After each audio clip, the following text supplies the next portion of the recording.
நாளில் செய்யும் வினைதானில் செய்யும் என நாடி வந்த கோளில் செய்யும் கொடுங்கூற்றில் செய்யும் குமரேசர் இரு தாளும் சிலம்பும் சதங்கையும் தண்டையும் சண்முகம் தோளும் கடம்பும் எனக்கு முன்னே வந்து தோன்றினே. யோகிராம் சுரத்குமார் யோகிராம் சுரத்குமார் யோகிராம் சுரத்குமார் ஜெயகுரு ராயா.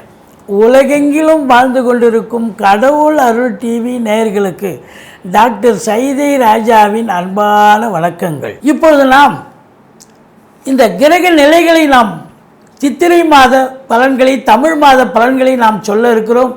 கிரக நிலைகளை பார்ப்போம். சித்திரை மாதம் மொத்தம் 30 நாட்கள் உள்ளடக்கியது. மேஷ ராசியில் சூரியன் குரு பகவான் இருக்கிறார்கள். சந்திர பகவான் மிதுன ராசியில், கேது பகவான் கன்னி ராசியில், செவ்வாய் சனி கும்பத்தில் இருக்கிறார்கள். ராகு புதன் சுக்கிரன் மீனத்தில் இருக்கிறார்கள். கிரக மாறுதல்கள் என்பது உட்பட்டது. அதில் குறிப்பாக பார்த்தீங்கன்னா சித்திரை மாதம் 18ஆம் தேதி மாலை மணி சுமார் 5:21க்கு குரு பகவான் ரிஷப ராசிக்கு, மேஷ ராசியிலேருந்து ரிஷப ராசிக்கு பயிற்சி ஆகிறார். இப்போ குரு பகவானுடைய நிலை அது. அதுக்கப்புறம் பார்த்தீங்கன்னு சொன்னால் செவ்வாய் பகவான் உங்களுக்கு முதல் 9 நாள் சித்திரை 9ஆம் தேதி மீனத்திற்கு சென்று பலனை தருகிறார். 21 நாள் மீனத்தில் இருக்கார். புத பகவான் பொறுத்தவரையிலும் 3 வாரம் மீனத்தில் இருந்து கடைசி வாரம் மேஷத்துக்கு வருகிறார். சுக்கிர பகவான் முதல் 11 நாள் மீனத்தில் இருந்து கடைசி வாரம், அதாவது கடைசி 2 வாரம் உங்களுக்கு சுக்கிர பகவான் மேஷத்திற்கு வந்து இடம் பெயர்ச்சி ஆகிறார். இது கிரகங்களுடைய சஞ்சார நிலை. நாம் வாக்கிய பஞ்சாங்க அடிப்படையில் கிரகங்கள் 12 ராசிகளுக்கும் எப்பேற்பட்ட பலன்களை வழங்கப் போகிறது இந்த தமிழ் மாதம் சித்திரை மாத கிரகங்கள் என்பதை பார்க்கலாம் வாங்க. கடகராசி அன்பர்களுக்கு வணக்கம். கடகராசி காலபுருஷனுக்கு 4வது ராசி. இந்த குரோதி ஆண்டு சித்திரை மாத கிரகங்கள் இந்த ராசிக்கு எப்பேற்பட்ட பலனை வழங்கப் போகிறது? நல்ல பலனை வழங்குமா இல்லை சுமாராக இருக்குமா? என்னங்க கடகராசிக்கு அஷ்டமத்து சனி நடக்குது, என்ன பெரிய சூப்பரான பலனை கொடுத்துட போகுது? கிரகங்கள் பிரச்சனைகளை தான் சந்திச்சிட்ருக்கோம், பிரச்சனை தானே வரப்போகுது அப்படின்னு நீங்கள் சொல்லலாம். அதுதான் இல்லை. கண்டிப்பாக வந்து பார்த்திங்கன்னா இந்த புனர்பூசம் 4 பூசம் ஆயில்ய நட்சத்திரத்தில் பிறந்த இந்த கடகராசி அன்பர்களுக்கு இந்த முதல் மாதம், இந்த ஆண்டின், இந்த தமிழ் புத்தாண்டின் முதல் மாதமே சித்திரை மாதம் உங்களுக்கு பெரிய ஒரு செல்வாக்கினை பெறப்போகிறீர்கள். ஒரு புரட்சி, அதாவது ஒரு டிஃப்ரெண்ட் ஒரு நிலை இருக்கும். இதனால் வரைக்கும் இருந்து வந்த பிரச்சனைகள்லாம் அகன்று ஒரு சகஜ நிலைக்கு, ஒரு சந்தோஷ மூடுக்கு கண்டிப்பாக வரக்கூடிய ஒரு நிலை. ஏன் அப்படின்னு சொன்னால், உங்களுக்கு 10ஆம் இடத்துல குரு இருந்தார். சில பிரச்சனைகளை ஃபேஸ் பண்ணிங்க.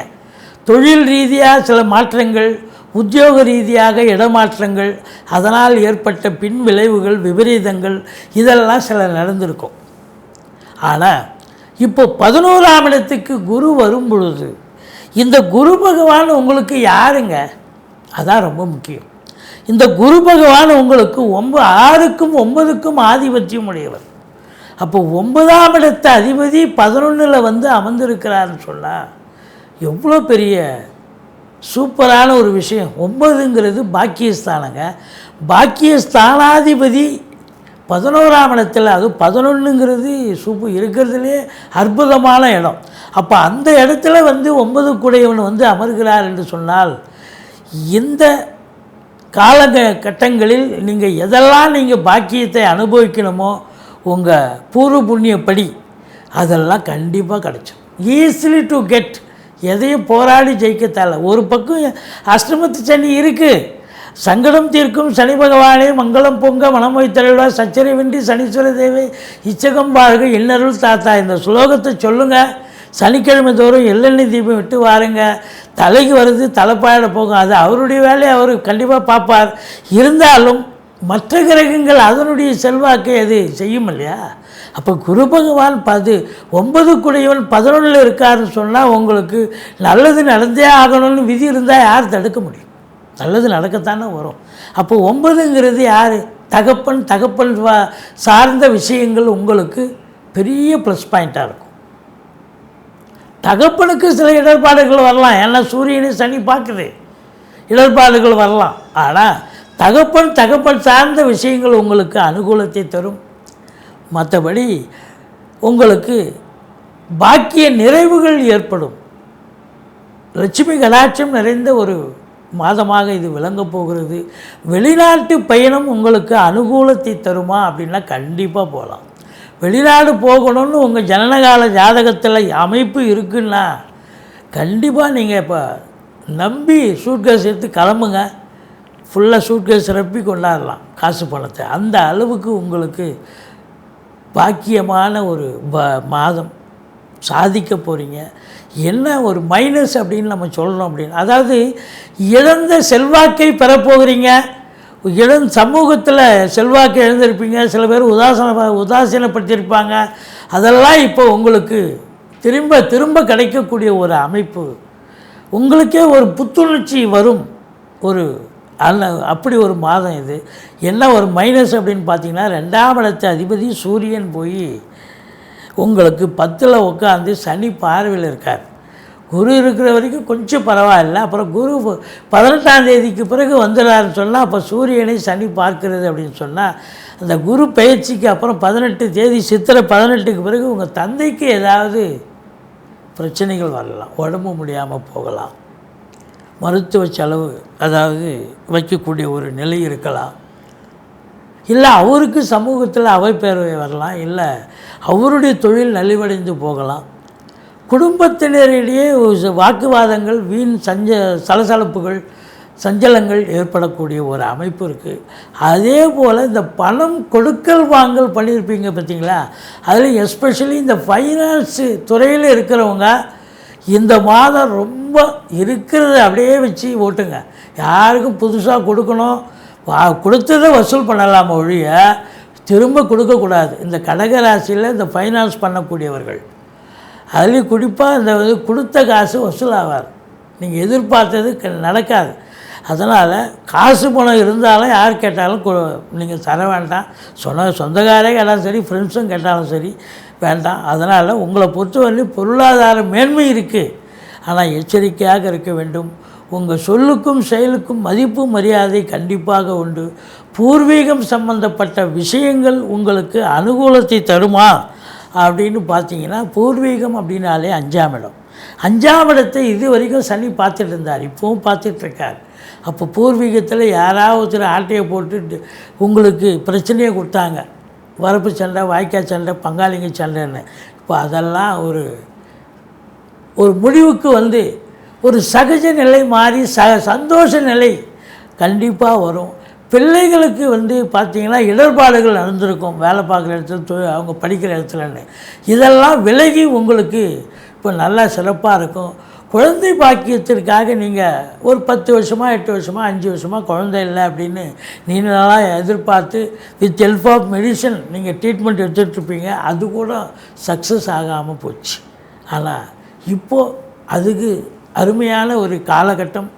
திருமணம், அதாவது குழந்தை பாக்கியத்துக்கு ஒரு சிறப்பான ஒரு ஆண்டு. குழந்தை பாக்கியம் கிடைக்கும். திருமணம் ஆனவர்களுக்கு குழந்தை பாக்கியம் இல்லாமல் இருந்திருக்கும் சில பேருக்கு. போன வருஷம் தான் ஆச்சு, குழந்தையே கிடைக்கல. இப்போ இந்த ஆண்டு திருமணத்துக்கான ஒரு காலகட்டம் வந்தாச்சு அப்படின்னு நம்ம சொல்லலாம். உங்களை பொறுத்தவரையிலையும் இந்த காவல்துறை, தீயணைப்புத்துறை, மருத்துவத்துறை, இராணுவத்துறை, ஐஏஎஸ், ஐபிஎஸ், ஐஎஃப்எஸ் அதற்கு நிகரான பணியில் இருக்கும் அன்பர்கள் அத்துணை பேர்களுக்கும் சரி, ஃப்ளாட் ப்ரமோட்டர்ஸ், பில்டர்ஸ், கட்டிடக் கலைஞர்கள், இடம் வாங்கி விற்கக்கூடிய அன்பர்கள் இவங்களுக்கும் சரி, இந்த கலைத்துறையில் இருக்காங்க பாருங்கள், சினிமா, அது கேமராவுக்கு முன்னால் இயங்குபவர்கள், கேமராவுக்கு பின்னால் இயக்குபவர்கள், அதாவது சின்ன திரையாகட்டும் பெரிய திரையாகட்டும் அதில் பணிபுரியக்கூடியவர்கள், நிதித்துறை, நீதித்துறையில் வேலை பார்க்குறவங்க. ஏன்னா 10ஆம் இடத்துல இருந்தது குரு, இப்போ 11க்கு வந்துட்டார் இல்லையா, கடைசி 18ஆம் தேதிக்கு பிறகு. அப்போ நிதித்துறை, நீதித்துறை இதில் வேலை பார்க்குறவங்களுக்கெல்லாம் ஒரு சூப்பரான ஒரு காலகட்டம். ஒரு அருமையான அவங்களுக்கு ஒரு புத்துணர்ச்சி பெற்ற மாதிரி ஒரு சந்தோஷம் அடைய போகிறீங்க அப்படின்னு சொல்லலாம். வேலை இழந்தவர்கள் வேலைவாய்ப்பு மீண்டும் பெறப்போகிறீர்கள்.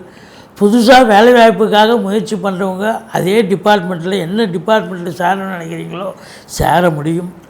இந்த ஃப்ளாட் ப்ரமோட்டர்ஸ், பில்டர்ஸ், கட்டிடக் கலைஞர்கள், இடம் வாங்கி விற்கக்கூடிய அன்பர்கள், செங்கல், மணல், ஜல்லி, ஆர்டோஸ் போன்ற பிரிவில் பணிபுரிப்பவர்கள், இவங்களுக்கெல்லாம் கூட ரியல் எஸ்டேட் பிரமுகர்கள், இவங்களுக்கெல்லாம் கூட ஒரு பொற்காலமாக இந்த மாதம் நிச்சயமாக விளங்க போகிறது.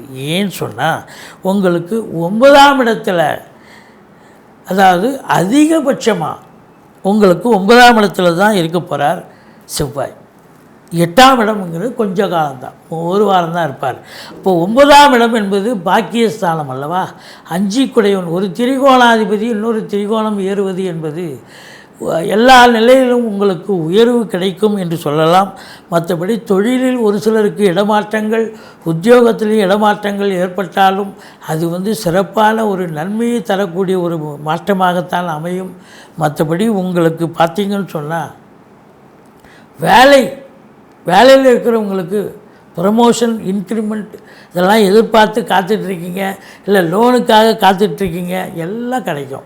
ஏன்னா 11ஆம் இடத்துக்கு உங்களுக்கு குரு வந்துட்டார். இந்த கடகராசி அன்பர்கள் இனி சாதிக்கக்கூடிய ஒரு மாதமாகத்தான் இது விளங்கப் போகிறது. உங்களை பொறுத்தவரையிலையும் 10ஆம் இடத்து அதிபதி சிறப்பாக இருக்கிறார், 11ஆம் இடத்து அதிபதியும் நல்ல நிலையில் இருக்கிறார். இதனால் உங்களுக்கு வண்டி வாகனங்களை பழசு விற்றுட்டு புதுசு வாங்கலாம், வீடு கட்டலாம், அதாவது ஃப்ளாட் வாங்கலாம், வீடு கட்டலாம், இன்டீரியர் டெக்கரேஷன் இது போன்ற விஷயங்களில் ஒரு இன்ட்ரெஸ்டெல்லாம் நீங்கள் செய்வீங்க, விருப்பமாக இருப்பீங்க. வங்கி பணியாளர்கள், அரசு கருவூலம், இன்சூரன்ஸு, ஃபைனான்ஸு போன்ற பிரிவில் இருப்பவர்கள் பார்த்திங்கன்னு சொன்னால் சிறப்பாகவே செயலாற்றுவீங்க. பல சலுகைகள் கிடைக்கும், பல நன்மைகள் நடக்கும் அப்படின்னு சொல்லலாம். இந்த குரு பெயர்ச்சிக்கு பிறகு பார்த்திங்கன்னா இந்த கடகராசி அன்பர்களுக்கு ஒரு திருப்பு முனையான ஒரு காலகட்டம். உங்கள் முகத்தில் ஒரு தேஜஸ், ஒரு ஒளியை பார்க்க முடியும் அப்படின்னு சொல்லலாம். இந்த ராசி அன்பர்களுக்கு இந்த சித்திரை மாதம் தொழிலில் திருப்பு முனை, உத்தியோகத்தில் ஒரு நல்லது நடக்கும், சலுகைகள் கிடைக்கும். கலைத்துறையாகட்டும், பத்திரிகை துறையாகட்டும், மீடியா துறையாகட்டும், எல்லோருக்குமே ஒரு பொன்னான ஒரு மாதமாக இது விளங்கப் போகிறது. குறிப்பாக பார்த்தீங்கன்னா இந்த பூர்வீகத்தில் இருந்து வந்த இடர்பாடுகள்லாம் விலகி சகஜ நிலைக்கு மாறி சந்தோஷமாக இருக்க போகிறீங்க. பிள்ளைகள் அதாவது வெளிநாடு போய் படிக்கணும்னு நினைக்கிறவங்க கூட படிக்க வைப்பீங்க. உயர்கல்வி சிறந்து விளங்கப் போகிறது என்று சொன்னால் மிகையாகாது. 19, 20, 21 சித்திரை மாதம் உங்களுக்கு 19, 20, 21 சித்திரை மாத தேதிகளை குறிப்பிட்றோம். இந்த தேதிகளில் உங்களுக்கு பார்த்தீங்கன்னு சொன்னால் சந்திராஷ்டமம் வருது. இந்த சந்திராஷ்டம நாளில் கொஞ்சம் எச்சரிக்கையாக இருந்துக்கங்க. ஏன்னா ஏற்கனவே அஷ்டமத்து சனி நடக்குது, இன்னும் சந்திராஷ்டமம் வேறு. அப்போ இந்த 3 நாளும் ரொம்ப விழிப்புணர்ச்சியாக இருங்க. புதிய ப்ராஜெக்ட் புதுசாக எதுவும் துவங்காதீங்க. மற்றபடி வண்டி வாகனங்களை பயன்படுத்தாதீங்க. இந்த ஃபைனான்ஸ், அதாவது கேஷ் டிரான்சாக்ஷன் உள்ளவர்கள் அந்த 3 நாளும் ரொம்ப விழிப்புணர்ச்சியாக இருங்க. மற்றபடி நீங்கள் தெய்வத்தை வணங்கணும் அப்படின்னா இந்த 3ல் கேது இருந்து இது நாள் வரைக்கும் பிரச்சனையை பார்த்தீங்க. இப்போது இளைய சகோதர சகோதரிகள் உங்களுக்கு ஆதரவாக இருக்க போகிறார்கள். துர்க்கையை வழிபாடு செய்யுங்கள். வாழ்க்கை வளமோடும் நலமோடும் அமையும். கடவுள் அருள் டிவியை பார்த்தமைக்கு நன்றிகள். மேலும் இது போன்ற தகவல்களை தெரிந்து கொள்ள கடவுள் அருள் டிவியை சப்ஸ்கிரைப் செய்யுங்கள். மறக்காமல் பெல் ஐக்கானை கிளிக் செய்யுங்கள்.